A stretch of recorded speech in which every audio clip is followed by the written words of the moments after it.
Good morning and welcome to the Brick by Brick podcast with Ronald Pauleus. It's been a tough few days for our nation, for society, for the world. It's been tough. It's been tough.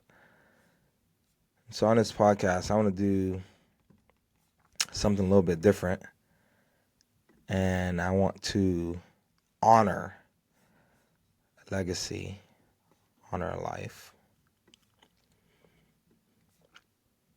I'm gonna take my sub 2 hat off. This isn't about business. It's about legacy. I want to talk a little bit about lessons I've learned from Charlie Kirk's life. I'm calling this a legacy of faith, clarity, and conviction.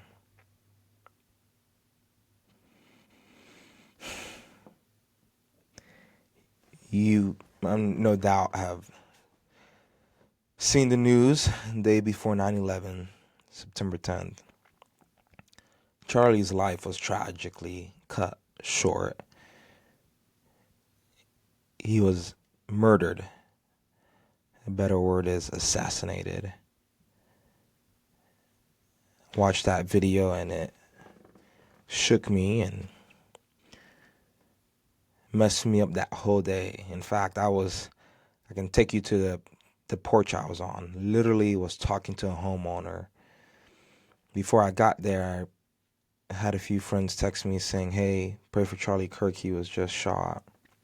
And I remember driving to that next door that I was knocking and was sitting on the porch talking to this guy who's down in the weeds and discouraged, and he's about ready to just let it all go to the bank, and I'm trying to help him to realize that this doesn't have to be the end. He's in foreclosure, yes, but he doesn't have to lose it all. He's about ready to just give it to the bank. And I'm like, dude, you can make money. It's not as much as you would want to make because the plumbing's horrible, the electric is horrible, there's trash everywhere, there's diapers everywhere, it's a messy house. I'm trying to help him navigate through that. But as I'm talking to him, we were on that porch and we were sitting down, and so I had my phone between my feet there, trying to get news update. Charlie Kirk stable but in critical condition, and pray, pray, pray. It was heavy, heavy day. Couldn't eat for a little bit. I'll be frank. I've followed him on X, but I didn't watch much of his material. I didn't look at much of his debates. I didn't really know the guy, if you will, as a public figure. But after that happened, I went in digging a little bit, and I'm just astounded. We Americans lost a future president, a good future president. We lost a good debater, we lost a clear thinker, and we lost a Christian. Charlie was passionate about the battle of ideas. He believed debating wasn't something to fear, it was something to welcome. He believed in the idea that we can get in the public square and have a good, honest conversation, and the best ideas should win. The ideas that are foundational, the ideas that make sense, and the ideas that are true and real and are consistent with the human experience. He believed in that. He debated.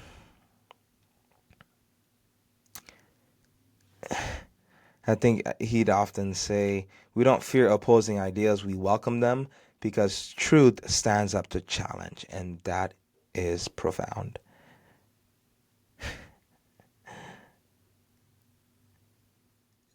Truth always stands. It may be guarded by a bodyguard of lies. Things seemingly true, things trying to take its place, but truth prevails and it stands. And that was the heart of his organization, Turning Point USA. They weren't in the business of telling people what to think, like some organizations and parties, political parties are today. They wanted to create spaces where students could wrestle with big questions, sharpen beliefs, and learn to defend themselves. I remember debating in school when I was younger. I loved it. I loved it. I loved debating. I enjoyed flushing out my ideas and realizing, oh, I got some holes there. Oh, there's some inconsistencies there. Oh, yeah, that doesn't make sense.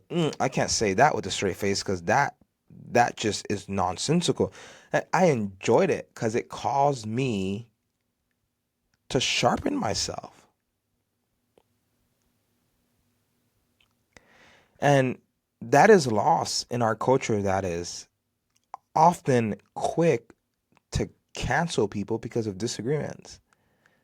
You see, Charlie modeled the importance of conversation over cancellation, argument over anger, and persuasion over polarization.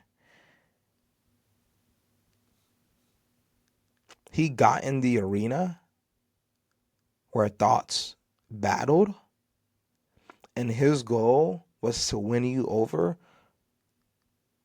with sense. Sense. Wanted you to get to a place where you would say, oh, yeah, that makes sense. Charlie also, he was gifted in clarity. I've seen some of his debates where he was asked a question and on his feet, he would answer with clarity. There are several people who want to appear knowledgeable. And so when you ask them, hey, what is that? Well, the philosophical foundation and this and that and so that adds up to this. And you're thinking to yourself, I actually don't understand a word you're saying. What?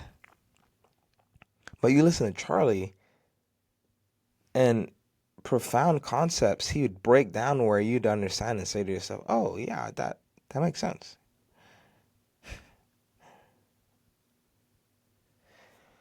Because someone who has a great grasp on truth, or someone who truth has a great grasp of, is able to communicate things in a way others would understand, because that's the point. It's for us to understand, and not just that, but to take action. And so Charlie understands this fundamental concept that if we don't understand something enough to clearly communicate it to someone else, they most likely will not arrive to that same conclusion. Because what we have in our head can stay in our head if we don't communicate clearly. And so the goal of persuasion is for the listener to understand and see the consistency of your argument. And Charlie was an honest and good debater, and he was a profoundly clear thinker. He understood that feelings were strong, and they are strong, and we feel them, and sometimes it seems we just can't get a grip of them. They're so furious, they're so strong. But he understood that if we could win the mind, we'll make progress towards winning the heart. Too many times, emotion is what drives the narrative. But it doesn't matter what you feel or how you feel. The truth is the truth. 2 + 2 = 4, whether you feel like it or not.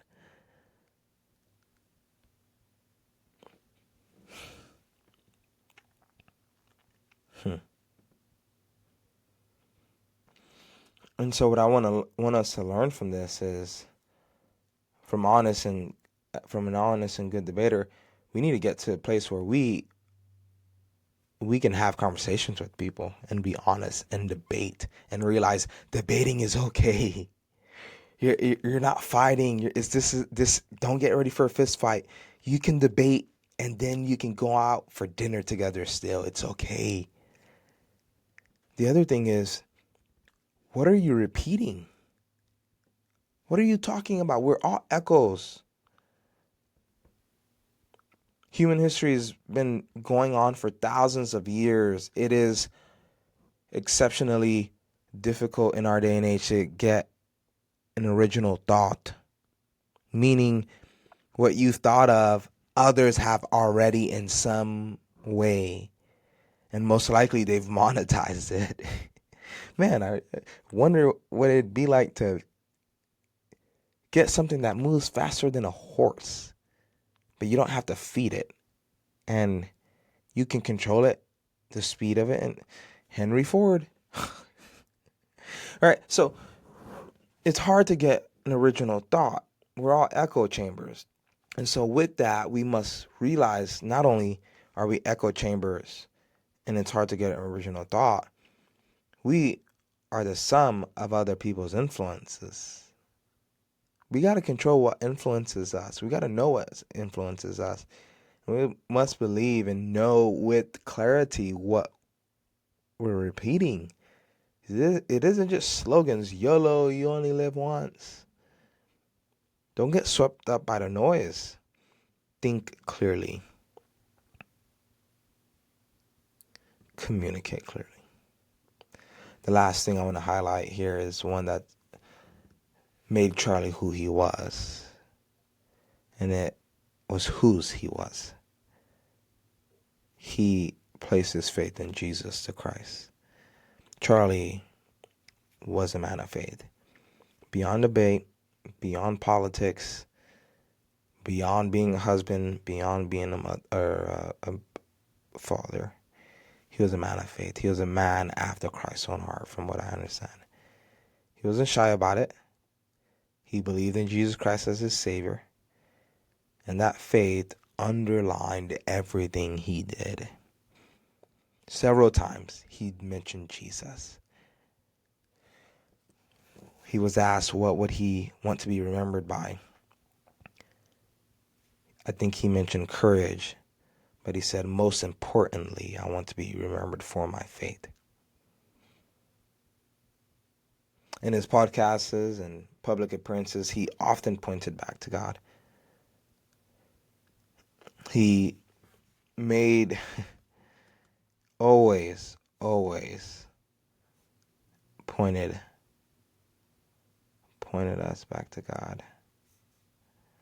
And he made this statement that has stuck with me.